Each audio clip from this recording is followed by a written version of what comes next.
Le corps, l'Église, n'a jamais été destiné à être quelque chose en lui-même, mais depuis l'éternité, il a toujours été destiné à être la plénitude de celui qui remplit tout en tous. Il n'a donc aucune existence indépendamment de lui, ni d'existence indépendamment du dessein de Dieu en lui. Ces faits, si simples qu'ils soient dans leur énoncé, sont très profonds et vont au tréfonds des choses dans leur signification. Ils gouvernent et déterminent ce qu'est l'Église. Rien de ce qui porte le nom d'Église selon le sens de ce terme dans le Nouveau Testament et qui n'a pas la continuation de son Fils dans cet univers n'existe dans la pensée de Dieu. Il y a une seule vie en Christ, et ceci concerne l'unique vie qui se trouve dans tous les membres de Christ par le Saint-Esprit. Il y a un seul esprit, vous efforçant de conserver l'unité de l'esprit.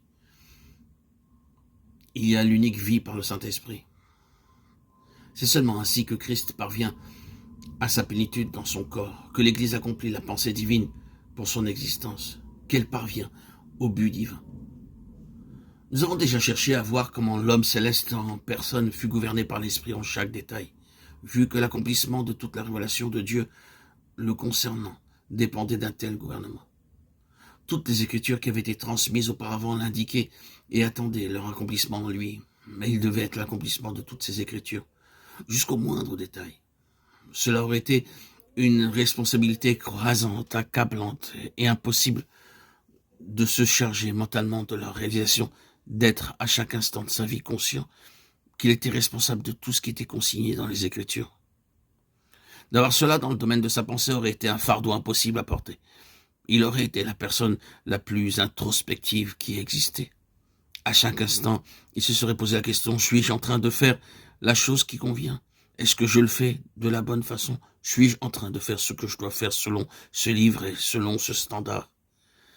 Mais sa vie étant gouvernée par l'onction, étant sous le contrôle de l'esprit, prouvait qu'il accomplissait toute la révélation spontanément et par la conscience intérieure qui était la sienne par le Saint-Esprit quant à ce qui était et ce qui n'était pas la pensée de Dieu. Or, ce qui était vrai de lui personnellement doit être vrai de lui dans le sens corporatif.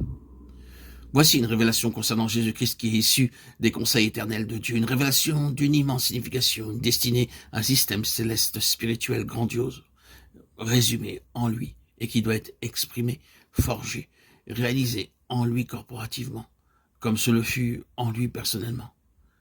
Mais comment est-il possible pour nous d'accomplir cela, de le réaliser, d'y parvenir, que cela ait son accomplissement et son expression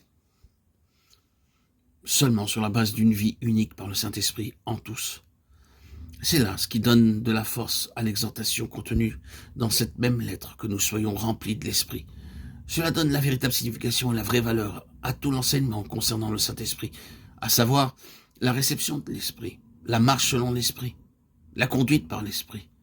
Parce que seulement s'il en est ainsi, ce qui a été produit par la pensée de Dieu concernant son Fils et qui doit avoir sa pleine réalisation dans le corps de Christ peut être atteint. Combien il est donc nécessaire pour nous tous de vivre par l'Esprit.